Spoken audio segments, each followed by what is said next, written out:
além dos limites humanos. Hipóxia.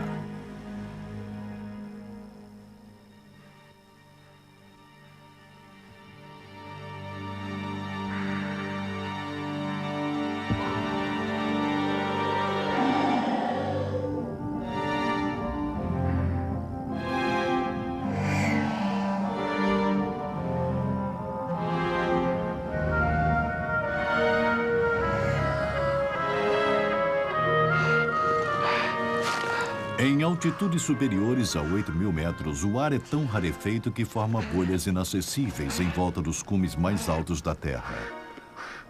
Os campos de rochas e neve nos limites da estratosfera são protegidos da intrusão humana por uma barreira invisível. A barreira é conhecida como hipóxia. Hipóxia significa falta de oxigênio, e ela age como um veneno traiçoeiro que sufoca não só os pulmões e músculos, mas também o cérebro. Trabalhando com 20 anos de diferença, dois cientistas pioneiros, Nicolas Jaeger e Emmanuel Cauchy, decidiram investigar melhor este fenômeno.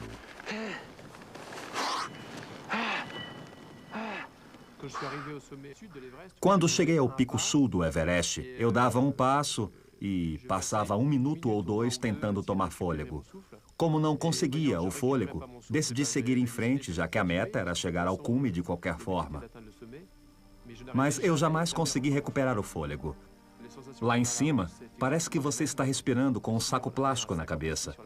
A sensação é de que há pouco oxigênio e que você deve prender o fôlego o máximo possível, que o tempo é limitado. A sensação é assustadora. Em 1990, o Dr. Emmanuel Cauchy abdicou de sua tentativa de chegar ao cume do Everest para salvar sua vida. Desde então, tem investigado o campo das altitudes elevadas com uma abordagem médica. Durante suas investigações, se deparou com Nicolas Jaeger, um pioneiro da hipóxia em ambientes de pouco oxigênio. Eu descobri Nicolas Jaeger quando era muito jovem. Eu li seu livro aos 14 anos e percebi o quanto essa pessoa me fascinava. Ele compartilhava do meu interesse por atividades físicas, uma espécie de equilíbrio entre esforço físico e curiosidade intelectual. E eu gosto muito de praticar medicina de montanha por esta razão.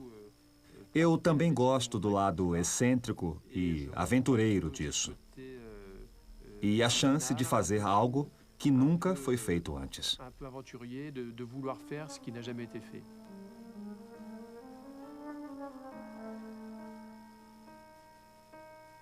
Nicolas Jaeger, como Emmanuel Cauchy, era médico.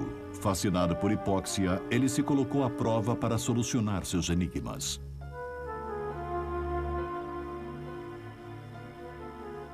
Teste de função respiratória.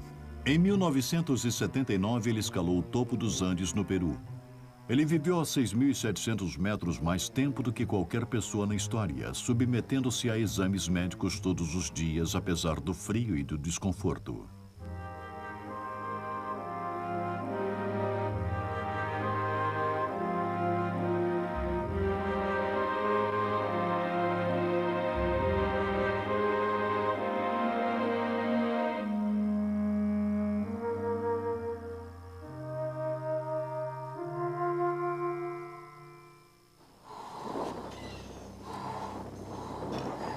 A ideia desta experiência havia lhe ocorrido 1 ano antes no topo, no Monte Everest. Estava um dia atipicamente belo no Everest.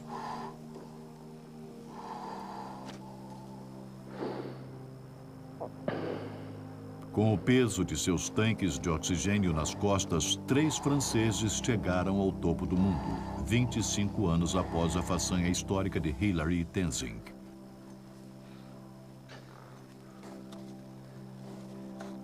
No topo, Nicolas Jaeger e seus companheiros tiraram suas máscaras. 8.848 metros de altura. O topo do Monte Everest é o mais próximo que um homem pode chegar da estratosfera. O ar é 3 vezes mais rarefeito do que o nível do mar. Em outras palavras, o corpo funciona com 3 vezes menos oxigênio do que o normal. Até a primavera de 1978, ninguém no mundo havia respirado aqui sem um tanque de oxigênio. Os especialistas diziam que era impossível.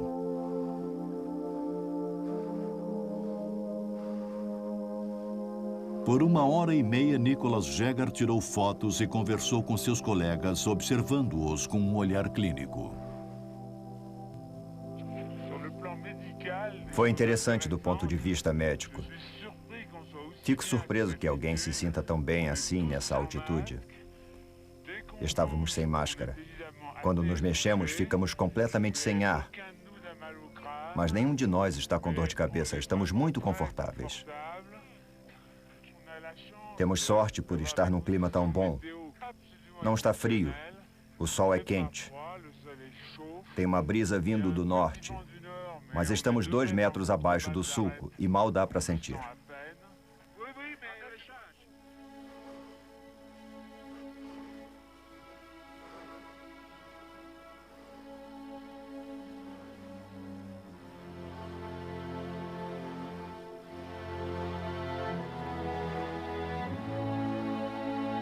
Enquanto seus colegas se preparavam para descer, Jäger sozinho acendeu um cigarro. Foram os tragos mais altos do mundo. Não foi nada demais para ele, mas foi um importante indicador. Se ele conseguiu inalar a fumaça numa atmosfera tão pobre em oxigênio, é porque ele tem uma habilidade especial de suportar a hipóxia.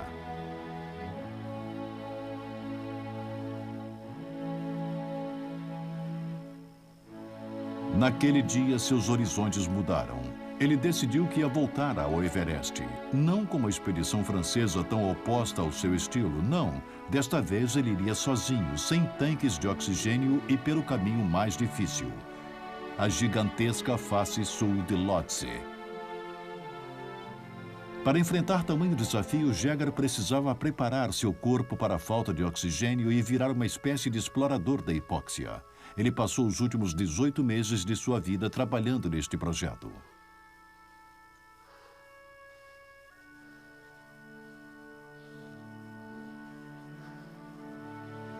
Nicholas Jäger escala desde que aprendeu a andar e ele vive sua paixão como uma espécie de seriedade destemida. Primeiro, ele fez seu nome como alpinista quando ainda era estudante de medicina. Ele é seguro, rápido e solitário. Quando recebeu seu diploma de guia em 1975, havia sido o melhor de sua turma na Escola Nacional de Esqui e Alpinismo. Aos 32, este médico iniciante era simplesmente um dos melhores alpinistas de sua geração. Ele descobriu o alpinismo de altitudes elevadas no Peru, 5.000 metros, 6.000 metros, e logo sentiu-se à vontade com baixos níveis de oxigênio. Nicholas Jäger voltou à Cordilheira Branca no início do verão de 1979, mas desta vez o apressado teve que aprender a ter calma. Ele queria aproveitar o tempo para pesquisar seu corpo e saber até que ponto ele resistiria à hipóxia.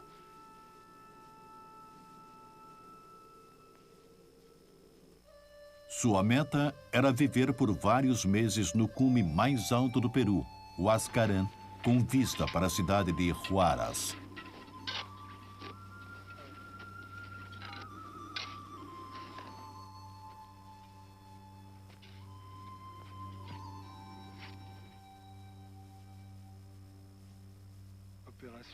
Operação Sobreviver Sozinho em Huascarán. Sozinho a 6.700 metros no cume mais alto dos Andes, no Peru.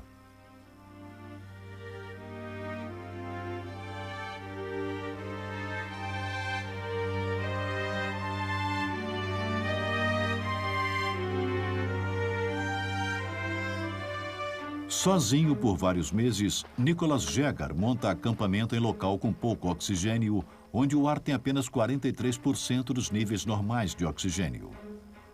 Médico e cobaia ao mesmo tempo, ele se expôs deliberadamente a condições que atrapalham o corpo. No meio da Cordilheira Branca, seu barquinho azul parecia estar flutuando no mar de ondas petrificadas. Um viajante destemido, Nicholas Jäger embarca para o desconhecido fisiológico. Como seu corpo reagiria?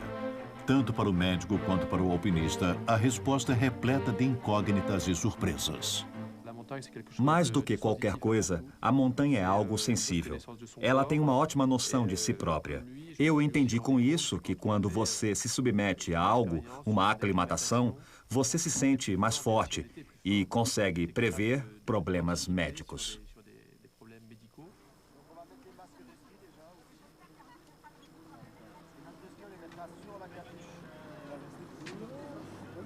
Como se aclimatar? Para a maioria dos mortais, é preciso abrir a porta para o mundo de pouco oxigênio. Pegue a primeira direita quando chegar em Chamonix, pegue o teleférico até Aiguille du Midi, a quase 3.000 metros, e assim, em meia hora, você acaba no local cujo ar tem 1/3 a menos de oxigênio do que o normal.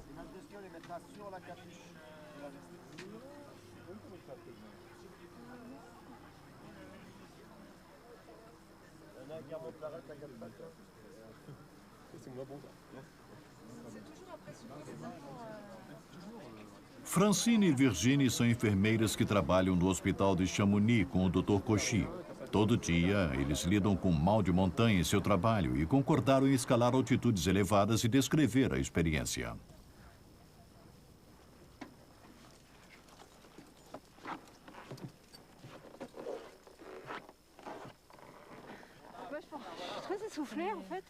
Estou totalmente sem ar. Eu não achava que a 3.800 metros eu ficaria tão sem fôlego.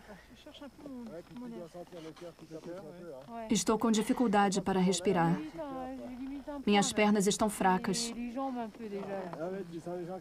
Estão sentindo as pernas moles? Não se preocupem, vamos mais devagar.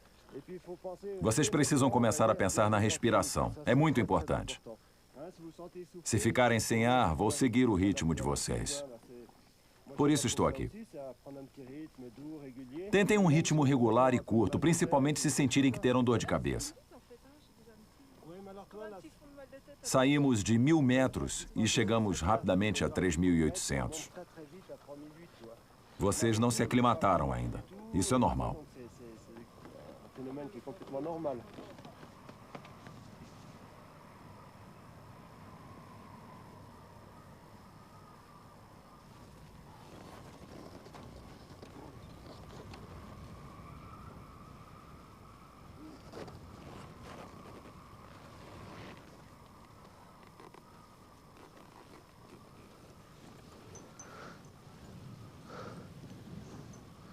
Quando se entra numa atmosfera pobre em oxigênio, o corpo inicia uma espécie de plano de emergência. A respiração acelera e o coração bate mais rápido. Mas este reflexo protetor não é eficiente e consome muita energia. O corpo gasta seus recursos como um motor que está sendo acelerado. Para entender o mecanismo, é preciso olhar dentro do corpo.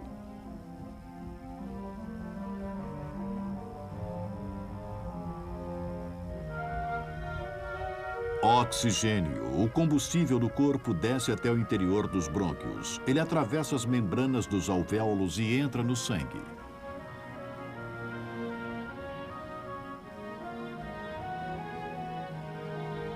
Os glóbulos vermelhos o transportam até o coração, onde o sangue é bombeado pela aorta e artérias para os órgãos e músculos. Quando falta oxigênio, o mecanismo para.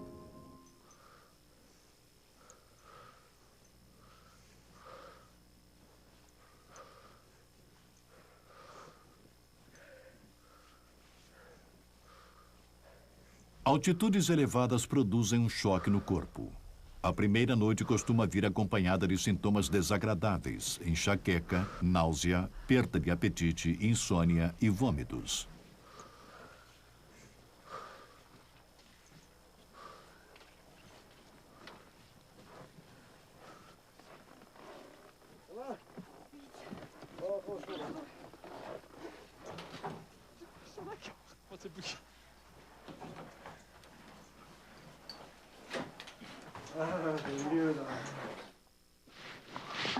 Que dor de cabeça. Francine sabe que o processo de aclimatação começou no instante em que ela saiu do teleférico e que seus efeitos são desagradáveis.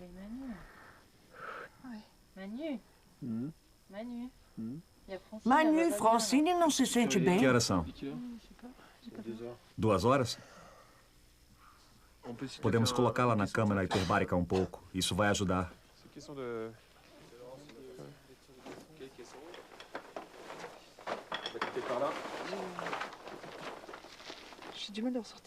Não consigo respirar. Vomitei tudo e não sobrou nada. Voilà.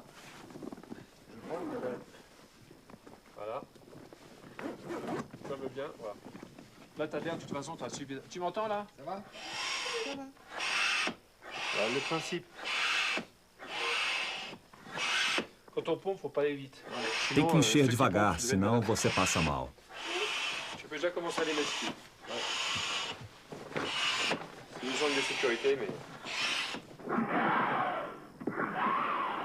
Ça va, Francine? Tudo bem, Francine?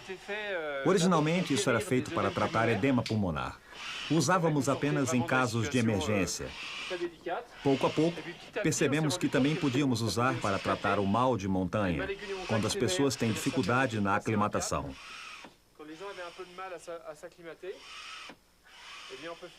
Podemos fazer 1 ou 2 sessões, durante a expedição ou durante a caminhada. Funciona bem. Fazemos tratamentos curtos com isso, antes que ocorram problemas mais graves.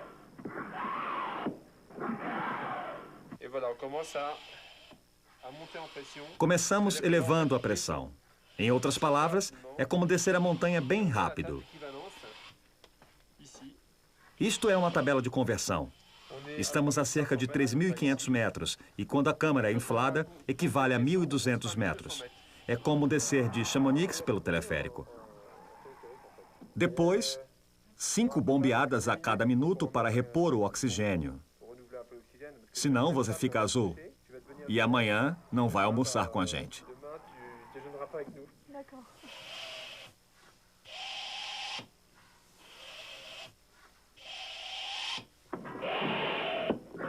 Para se adaptar à hipóxia, o corpo de Francine deu início a uma transformação dolorosa. 1 hora na câmara fará esses sintomas desaparecerem por simular uma descida super rápida. Mas este efeito mágico é apenas temporário. O mecanismo foi ativado e o corpo está começando a produzir mais glóbulos vermelhos. Esta alteração é bastante dolorosa.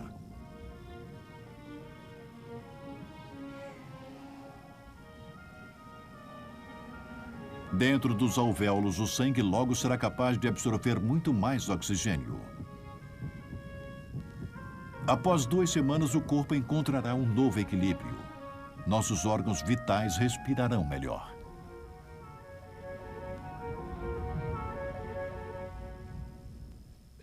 Esses sintomas são associados à aclimatação, principalmente o choque inicial do corpo com a queda da pressão de oxigênio.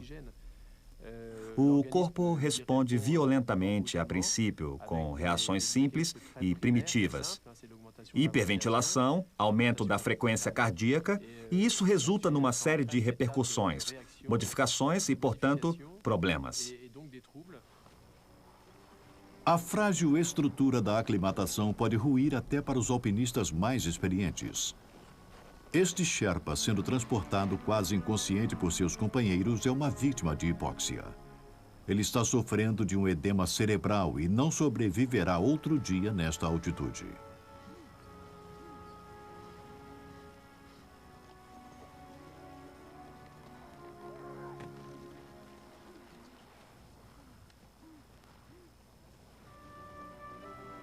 Os alpinistas escalam o Himalaia há um século. Mas até os anos 60, os médicos não tinham conhecimento do que acontece com o corpo nessas altitudes. Várias fatalidades permaneciam inexplicadas. Hoje, a hipóxia é melhor entendida. Sabemos que o edema é uma forma aguda e muitas vezes fatal do mal de montanha. Mas isso não impede os alpinistas de continuarem explorando altitudes elevadas, arriscando suas vidas. A hipóxia prejudica o metabolismo do corpo até mesmo em nível microscópico. Nossas células sofrem. Às vezes, as células dos vasos sanguíneos começam a vazar. O plasma começa a inundar o interior do cérebro dentro do crânio. Isto causa o edema cerebral. Se nada for feito aos primeiros sintomas, a morte pode ocorrer dentro de 24 horas. Mas a descida é um tratamento milagroso. O Sherpa doente é retirado de helicóptero e sobrevive. Para Nicholas Jäger, a altitude elevada era seu segundo habitat. Sua expressão permanece indiferente, sem mostrar nenhum sinal de desconforto. Os 300 quilos de suprimentos necessários para a sobrevivência solitária durante vários meses são cuidadosamente arrumados na frente da barraca. Dentro tudo é incrivelmente organizado. Jagger pensou em cada detalhe necessário para o registro de sua experiência. Logo que possível, ele monta sua câmera para filmar a sua rotina diária.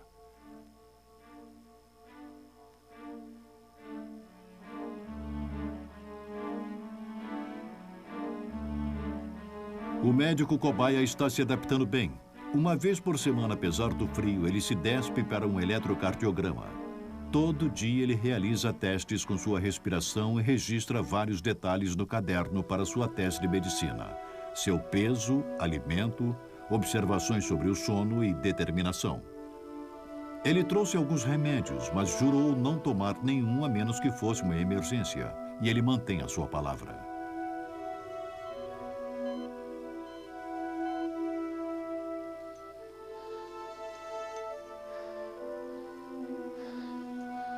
As semanas passam devagar no topo de Huarascan.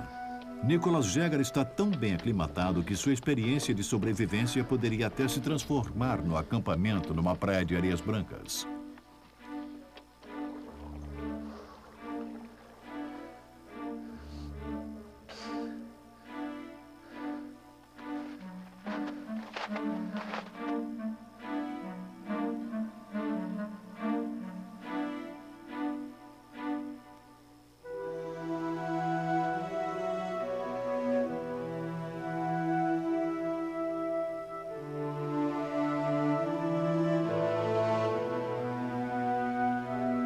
Assim que o tempo permite, ele vai até o topo de Huarascan para desfrutar da magnífica paisagem.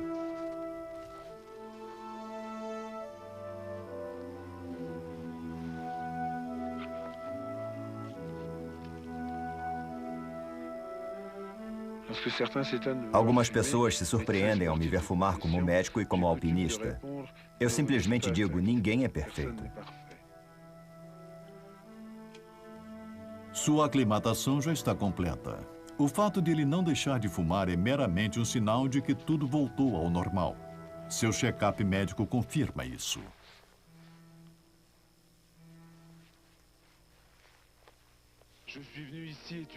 Eu vim aqui para estudar os efeitos debilitantes da altitude elevada e nada aconteceu. Eu durmo como um bebê. Eu não perdi peso. Eu como bem. E ontem eu trabalhei com a pá por 4 horas sem qualquer dificuldade em especial. Acho que deve ser pelo fato de eu ter passado muito tempo em altitudes elevadas nos últimos 3 anos. E acho que meu corpo desenvolveu um tipo especial de superaclimatação.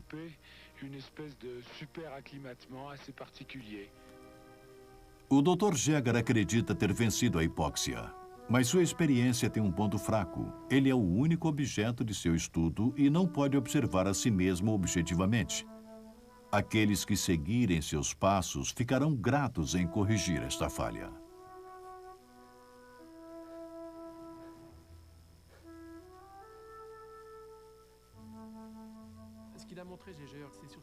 Jagger mostrou que um médico pode ser sua própria cobaia. Pode ser um alpinista e, ao mesmo tempo, fazer experiências com seu próprio corpo. É a combinação de ser um médico e um alpinista estudando como o corpo funciona que é interessante. E esse foi o legado que ele nos deixou. Foi assim que eu me vi dentro de uma câmara de descompressão, que foi projetada para mergulhadores de águas profundas.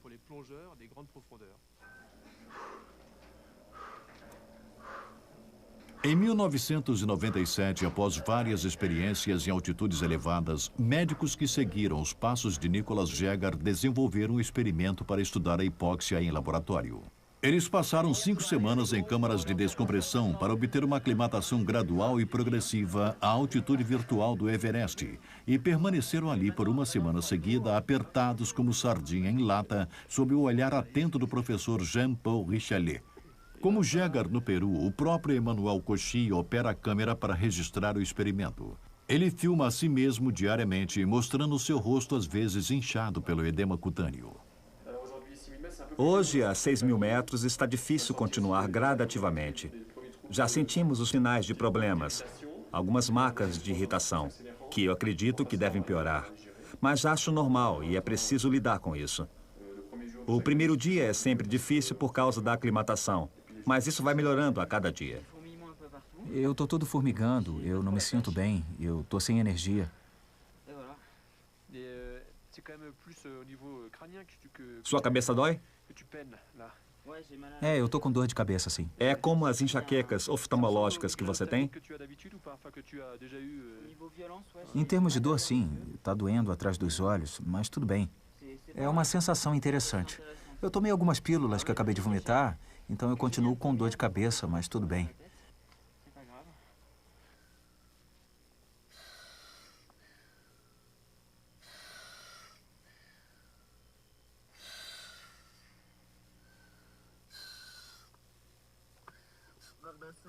É uma aventura e tanto.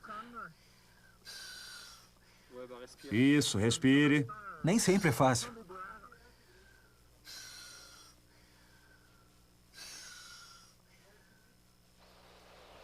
Após 40 dias, o clima em Huascarán mudou. Uma tempestade sacode sem parar a pequena barraca. Eu gostaria de fazer esse registro lá fora, mas está muito frio.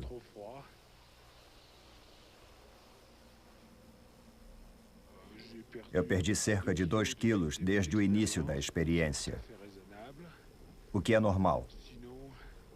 Eu fiz um trabalho e tanto com os exames médicos. Coisas que, é claro, estão começando a ficar difíceis.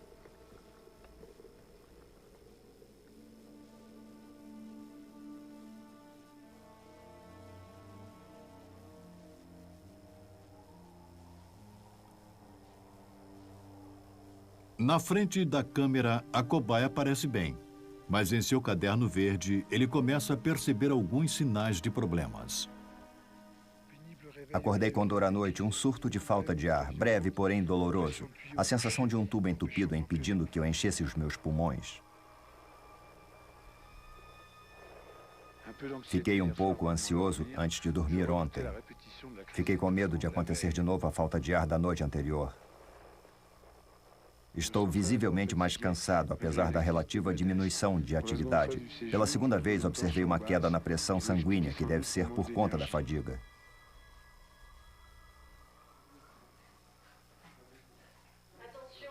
Atenção, vai!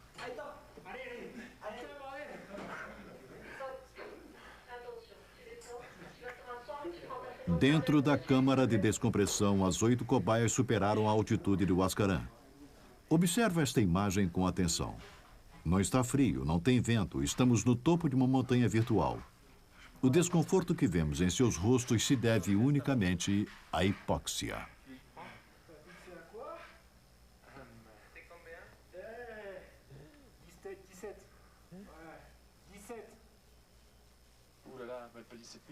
É, a marca de 7.000 é difícil. Estamos com dificuldade para respirar. Sempre que dá, tiramos um cochilo. Estamos no 3º dia agora. Ainda não acabou. Não acabou. É preciso ser autoconfiante na hidrosfera. Os monitores não podem mais entrar. Há uma diferença grande na pressão. Isso cria bolha. Bolhas no coração. É bem assustador.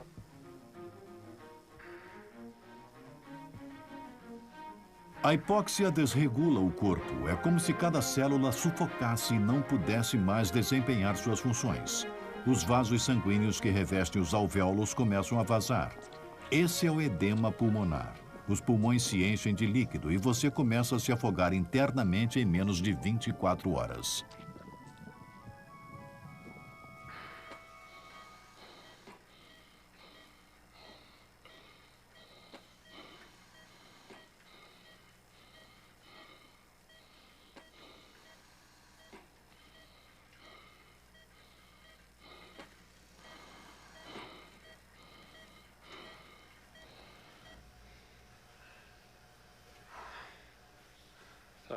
Tudo bem, Jeff? Mais ou menos. Estamos com vontade de vomitar. É agulha pra lá e pra cá.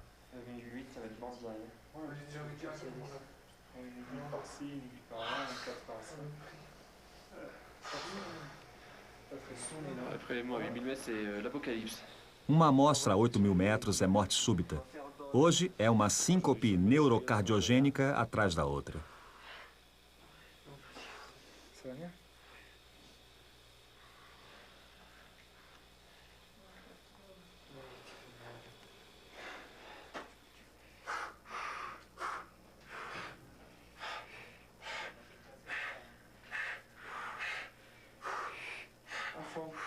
À fond complet.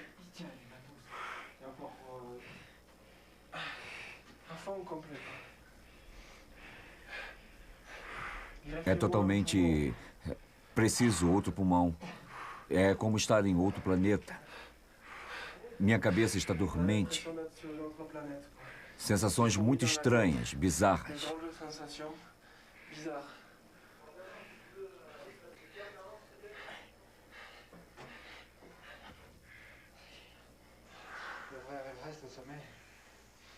No verdadeiro Everest, no cume, ninguém fica lá tanto tempo.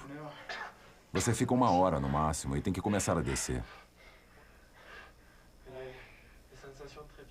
Sensações muito bizarras.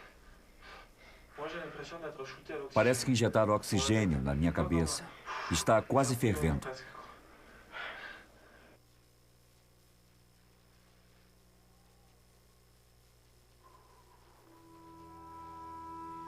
Implacável, Nicholas Jagger segue sua rotina empoleirado no cume da Cordilheira dos Andes. Ele quebrou o recorde de resistência em altitude elevada e nunca perde uma chance de comunicar que está tudo bem. 2 quilômetros mais alto do que o cume do Mont Blanc, a experiência continuou. Após semanas de tempestades durante as quais ele ficou preso dentro da barraca, ele sai ao primeiro sinal de tempo bom como se nada tivesse acontecido.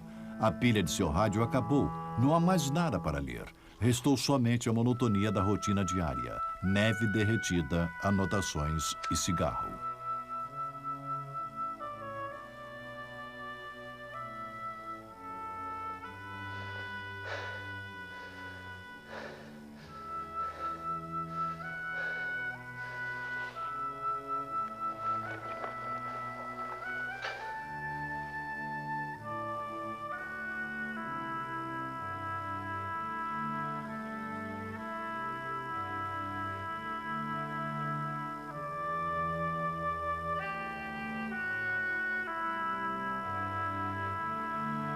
Resignado após 1 mês e meio em altitude elevada, o Homem de Ferro continua escrevendo. Nada irá impedi-lo de ganhar seu certificado por uma das mais audaciosas aventuras no Himalaia.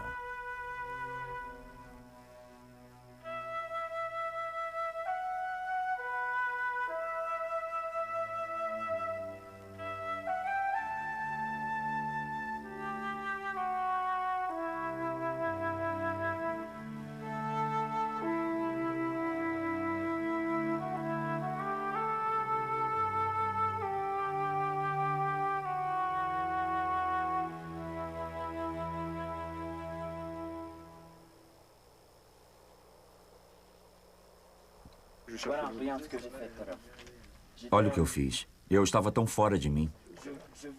Eu queria dizer, não posso falar, mas não consegui escrever. Me mostre. Não consegui terminar. Tenta escrever de novo. Veja se muda alguma coisa. Na câmara de descompressão a 8.000 metros, os altinautas não conseguem mais se aclimatar. O corpo chegou ao limite de sua resistência. A falta de oxigênio e coisas bizarras começam a acontecer. Eu entendo, mas você não vai entender nada. Me mostra, essa é a sua letra normal? Claro que não. Estou tentando ler. Não consigo falar. Se você se concentrar, escreve melhor do que isso? Não, sem condições. Estou furioso, não consigo. Você está com problemas pela falta de oxigênio. Acima de 8.000 metros, a aclimatação não é mais possível. O sangue fica com excesso de glóbulos vermelhos, que é chamado de policitemia, e é uma faca de 2 gumes. A vantagem é que o corpo usa até o seu limite máximo o pouco de oxigênio que há. E a desvantagem é que o sangue fica mais grosso e mais viscoso, prejudicando a circulação.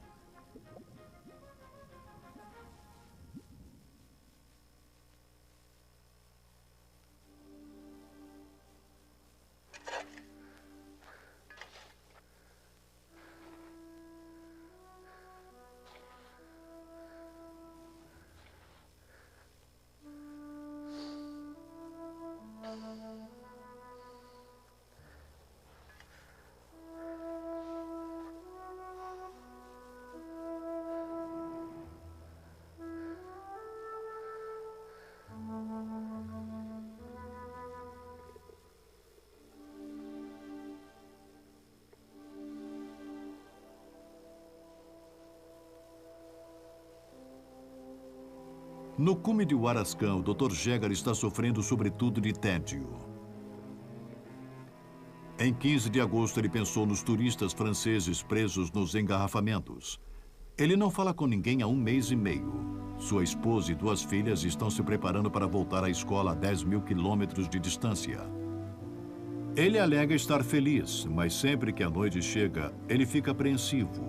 Sozinho, no alto da atmosfera, ele escreve um livro intitulado Diário da Solidão.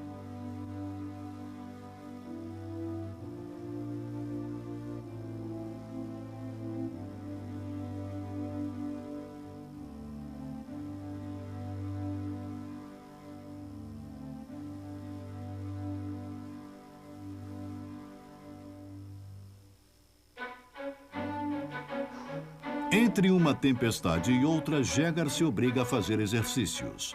Ele realiza seus exames e sobe até o cume de Huarascan para esquiar, mas seu coração não está mais ali. «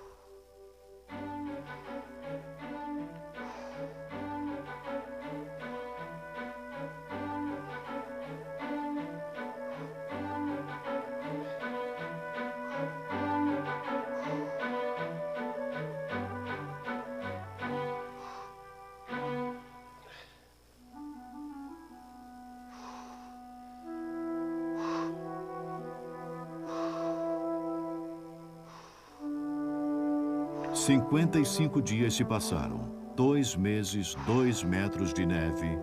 O gelo de Huarascan quase soterrou o barco azul. Quando o médico se dirige à câmera pela última vez, o cansaço em seu semblante camufla seu tom de confiança.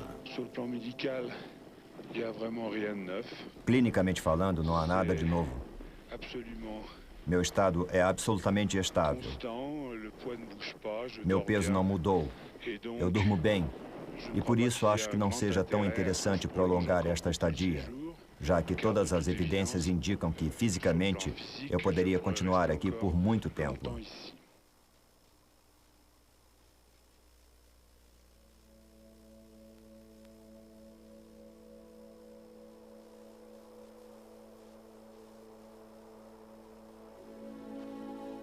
Após 2 meses seguidos em Huarascan, Nicholas Jäger está pensando em outros cumes, e é claro, o do Monte Everest.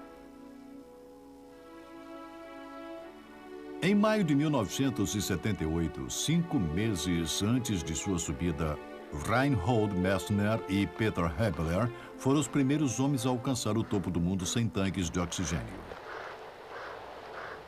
Em seus rostos podemos ver a tensão desse esforço à beira da asfixia. Mas há também um sorriso triunfante. Até o último momento, médicos especialistas previram que eles não voltariam vivos.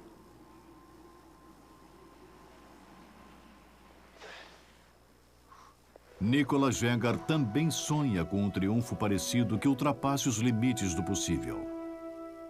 Enquanto desce o Huarascan após 2 solitários meses a 6.700 metros, Nicholas Jäger sente a satisfação do dever cumprido.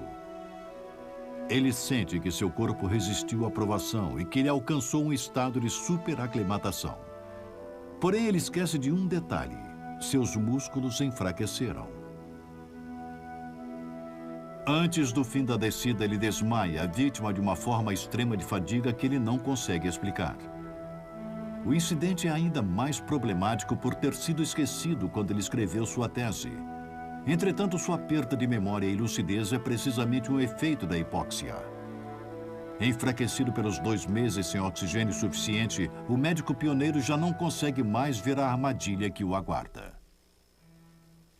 Ficar em altitude elevada por um longo tempo. Sabemos que as primeiras áreas do cérebro a serem afetadas são as mais delicadas. Sabemos que o autoconhecimento e a habilidade de julgar são suprimidas. A memória e todas as funções mais sutis do cérebro são as primeiras a serem afetadas. Temos que tirar o Felipe, ele não está bem. Ele tem oxigênio? Sim, ele tem oxigênio, mas temos que tirá-lo. Acontece rápido. Você pode morrer muito rápido. Observe-o, forneça ar. Não o deixe sozinho.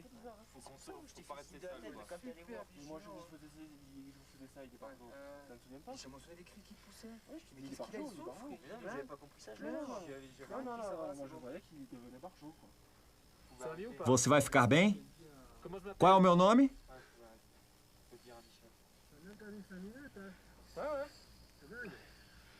Felipe, qual é o meu nome?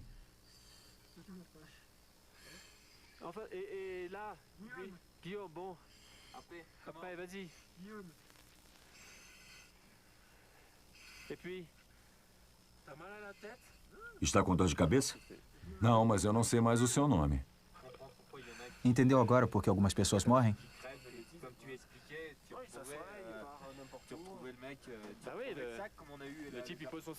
O cara larga a mochila e salta no vazio. Isso é anoxia cerebral. Não há oxigenação no cérebro. As funções mais sutis não ocorrem mais. O córtex deixa de funcionar e você para de reconhecer as pessoas. Estou tendo um edema?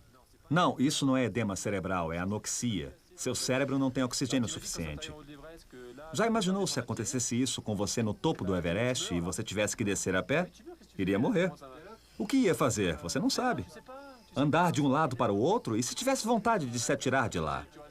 Com certeza muita gente já morreu desse jeito. Dizemos que elas caíram numa fenda, mas não é bem isso. Elas surtaram.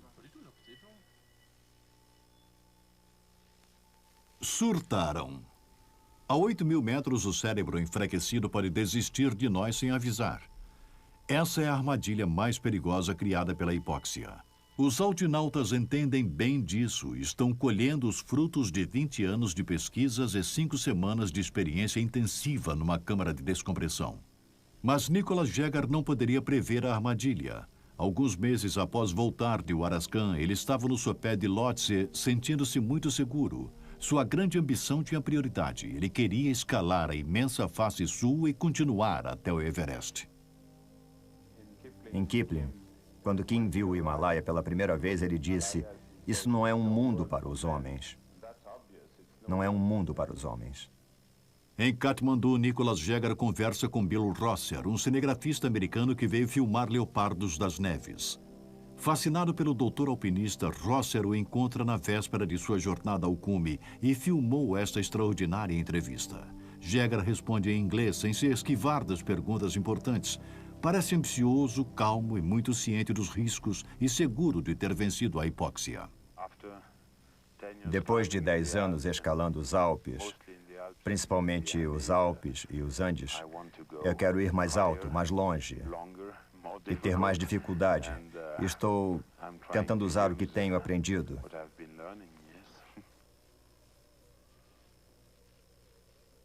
Eu tento fazer o melhor trabalho possível. Eu não digo trabalho como algo desagradável, mas como algo agradável. É muito prazeroso quando você consegue, quando você chega ao topo. Foi exatamente assim quando eu estava no topo do Everest. Eu concluí meu trabalho, completei meu trabalho e foi uma sensação muito prazerosa.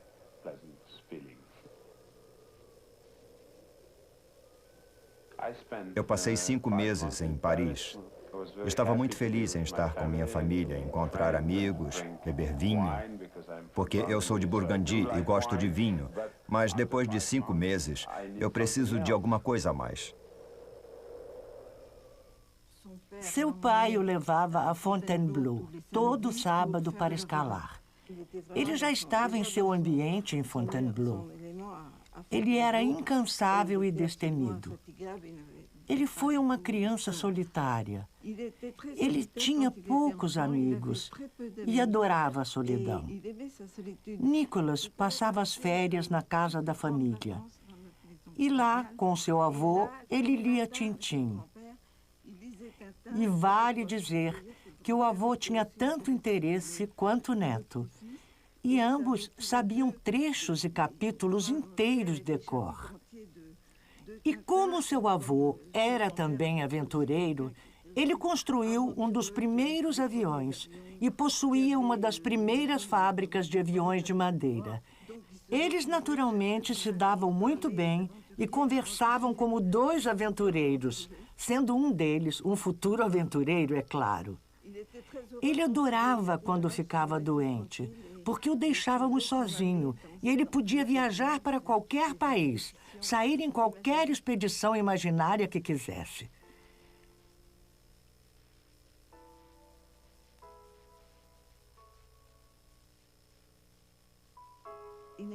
Ele não era meigo. Talvez porque tenha puxado a mãe. Nós tínhamos um relacionamento muito bom. Ele não falava muito. Ele era uma pessoa muito fechada e isso era um pouco difícil. Bem, eu falo muito, então ficava difícil para ele conversar. Nos dávamos bem. Às vezes, ele ficava mal-humorado e interpretávamos isso como presunção. Mas era mais por perfeccionismo. Ele queria conseguir o máximo das pessoas. Ele exigia muito de si mesmo e era muito duro consigo mesmo. Mas era assim com os outros também. O desafio agora, o verdadeiro desafio, é escalar bem rápido com a menor quantidade possível de equipamento.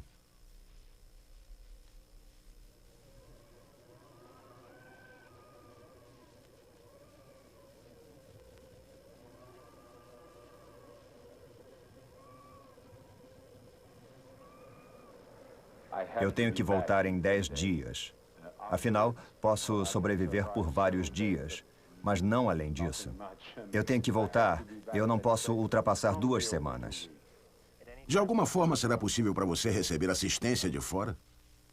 Não. Realmente eu não conto com isso. Eu estarei a mais de 7.000 metros. Não dá para imaginar alguém indo me procurar. Sabe, a montanha é tão grande que é preciso estar extremamente preparado. Eu estou vivendo aqui há 1 mês, no sopé de Lhotse, e eu estou começando a me acostumar. Eu estou pronto para ir e feliz com isso.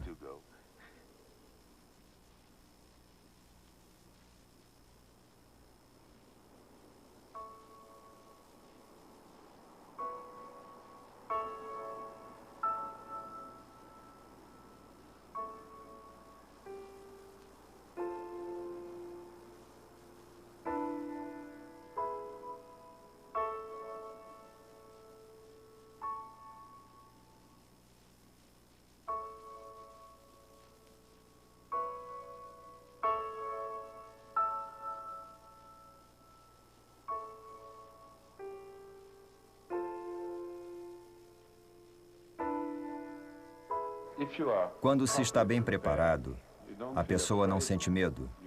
Você fica concentrado. Você tem uma muralha para transpor. Você faz o seu melhor. Não é exatamente medo. É muito diferente.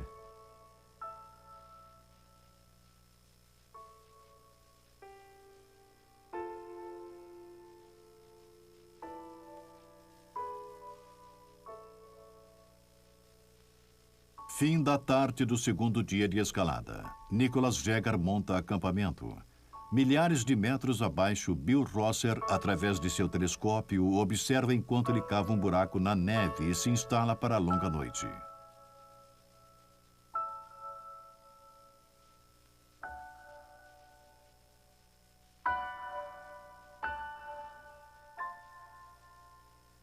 No dia seguinte, o cinegrafista segue um pequeno ponto nos declives congelados que ficam cada vez mais íngremes, até que um véu de neblina o encobre completamente.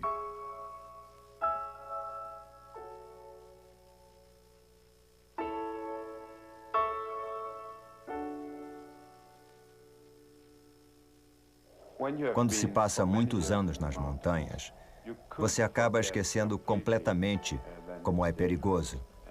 Eu tenho que lembrar todo dia que aqui não é um mundo para homens. Se esquecer disso, é como se você baixasse as mãos no boxe. É fim de jogo. É muito simples e é muito rápido.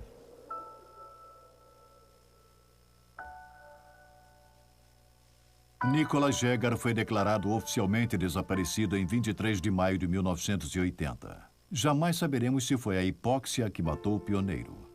O fato é que ele ajudou os médicos a estabelecerem o grau em que as altitudes elevadas são mortais, onde o homem não pode sobreviver por mais de 12 horas sem o auxílio de tanques de oxigênio. Hoje, inúmeros alpinistas seguem os seus passos, que vão até 8.000 metros no limite do mundo terreno. Alguns vão desaparecer. E seu único epitáfio será o poema de Baudelaire, As Queixas de um Ícaro. Eu quis do espaço em toda parte achar em vão o fim e o meio. Não sei sob que olho digno veio minha alma eu sinto que se parte. E porque o belo ardeu comigo, perdi a glória e o benefício de dar meu nome ao precipício que há de servir-me de jazigo. Versão brasileira Audio News.